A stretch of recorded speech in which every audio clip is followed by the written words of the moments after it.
Before the documentation of it all, before the trauma of unsolicited notoriety, before the walls of their enormous, unmappable house became crystalline and the greedy eyes of the world could peer inside, before all of that came the funeral, which in itself had been bad enough.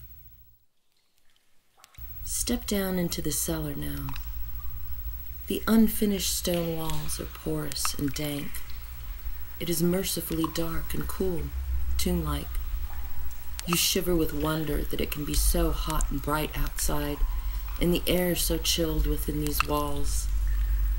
You stand in a round chamber, filled with people milling about, speaking in loud voices. Your husband is not with you. You assume that he will join you soon enough. You move to your stall in the front row and take the seat assigned to you. The strange, sepulchral room looks like a rough cave at first glance, but upon inspection, the unfinished wooden fittings and regular clerestory windows reveal the work of a civilizing hand.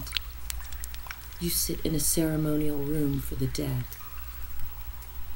You sit still and upright, your eyes hooded, your gaze focused on the ground just inches in front of your feet.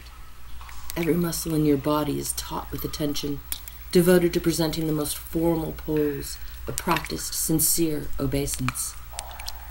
Above all, you do not lift your eyes to gaze upon the papriki as he enters. You maintain your stiff posture despite the overwhelming urge to shrink into yourself, to flatten your very soul against the ground and fade away like the small, vulnerable animals do when the sharp talon, viciously beaked, huge-winged bird of prey takes flight. You hope that when your husband does eventually appear, he displays an understanding of the weight of the afternoon's events. You tried to prepare him.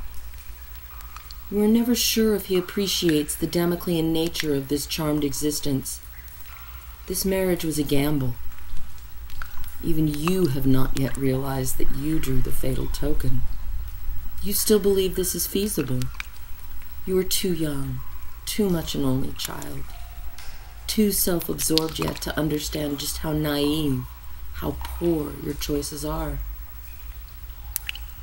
Yet you are well trained enough for the occasion to not lift your head and look openly at the rude, loud buzzing of the people in the chamber that surround you.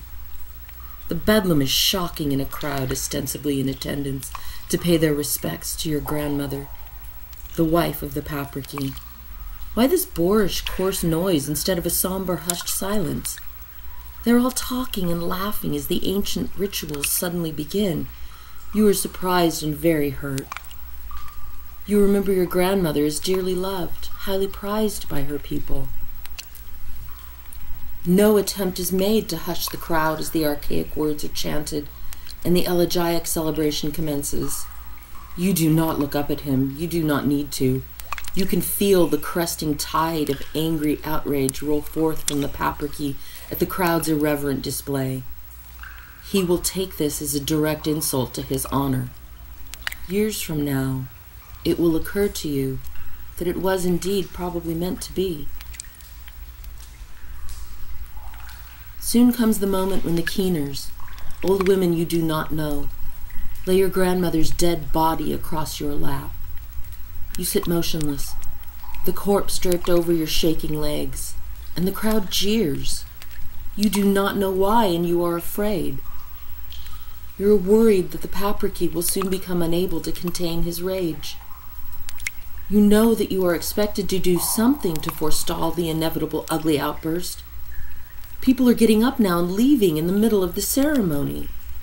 You begin to panic, but the weight of your grandmother's body and your fear of making the wrong move under the papriki's scrutiny pins you firmly to your seat. You know that you are powerless to fix this. You know that anything you might choose to do would likely only enrage him further. And so you choose to do nothing. You sit frozen in place. The chant dies down, and the crowd continues to hector. The Keeners eventually help you to stumble to your feet, still supporting the heavy, unwieldy corpse. And so you step forward into the next act. Summoning all of your strength, you carry the corpse around the chamber for presentation to each of the 4 directional elements. You lift the body out and away from your own, stretching your arms as far forward as you can. You feel your muscles strain and quiver with the cumbersome heft of the dead. Your heart pounds hard and fast in your throat. Your stomach is churning with the exertion, as well as at the quickly rising volume of the crowd's hooting, their taunts and sneers. You plead with the congregation, through eyes pricked with tears, to stay their insolence. Can you shame them into behaving with respect? It does not work. The ugly din sustains. You feel ineffectual, horrified at the scene. You are some kind of gruesome pietà come to life, and without understanding how, you are failing miserably at it. Hot tears slide down your face as you anticipate the flood of wrath the papriki will pour over your head when this is all finished, and the cloak of private mourning covers over your family once again. You feel certain that if you had performed your role correctly, you should have been able to calm the ill-mannered crowd. It would be easy to say that you were never properly prepared, but the hard truth is, you were not bred to this, to these sacraments. No matter how earnestly you try, you are clumsy and inept. In this moment, you think of your cousin, the true, beautiful flower of the family, the distillation of all their hopes and dreams. If it were your fated cousin seated here now, fulfilling her family obligations, how the community would have regarded her, how they would have gazed in wonder as she executed this liturgy with simple, practiced poise. Stories of her grace, her refinement on the occasion, would be told for months. You remember the night, several years ago, when she was crowned queen of the Vestal Daughters of Spring. You remember how, at the coronation, your grandmother beamed with pride for her grandniece. How as a child, back when you were the little girl with the enamel eyes, your grandmother told you that someday you should be installed upon that same throne. And you remember her disappointment as you grew older, when it became abundantly clear that you never would. Blood will tell. As you stand there lumbered by her dead body, the irony is not lost on you. Unfortunately, this is your lot today, and all of your best efforts are in vain. The problem, you see, lies in your very nature. The women take your grandmother's body from you, and you return to your seat. Large monitors rise from the pedestals in each corner of the room. You recognize these scenes. You know this story.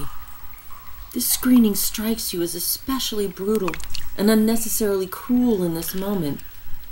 Your earlier silent tears have dried, but now you feel harsh sobs beginning to build from deep inside your chest. Paroxysms of anguish rise up through your throat and rack you as you silently stare at the damned. You are unable to look away from the churning, foaming horror of the poor queen and her court as their fates are revealed to them. You hold your fist tightly against your mouth. You bite at your lips as you press them together to muffle the sounds of your cries. You notice that one of the monitors is flickering and then suddenly blacks out. Your mother, the faithful daughter-in-law, always attempting to prove herself, stands up and moves across the room as if to fix it. You feel a chill of fear prick along the back of your neck. You know this will only aggravate the situation and set the papriki off. You're about to jump up to help, to shift the focus of his anger, to dilute it by taking the ire onto your shoulders as well. But a few of the keeners settle your mother and quickly fix the faltering screen. You sit back down and are suddenly aware that your husband is beside you. He is speaking. He babbles nonsense, just like the rest of the congregation. You hiss at him to be quiet. He ignores you. You hiss that if he does not stop, you will leave him. You will get up and you will move. He does not cease. Flushed with shame, pushed to the very frontier of your ability to abide any more, you panic. You suddenly stand up and stride swiftly away, towards your consanguine family. You sit down firmly next to your father, shocked at the quick, decisive action you have finally taken, stunned that the inertia has been broken, and the moment forced to its crisis. Statement made. You hope that it will be enough. Are you redeemable? Might this dam up at least a tiny portion of the vituperative tide of the papriki? The rites proceed, and you see that your husband is finally quieted and looks surprised. He had never believed you would follow through with such a dramatic threat. The senior keener walks to the altar in the center of the room and begins to wail the chants meant to eulogize the dead woman. But the morologist seems not to know your grandmother at all. She calls her by the wrong name, tells stories about her that never happened, and sings praise for skills never mastered and tasks never performed. The absurdity of the moment settles deeply into the hollow, aching pit of your stomach.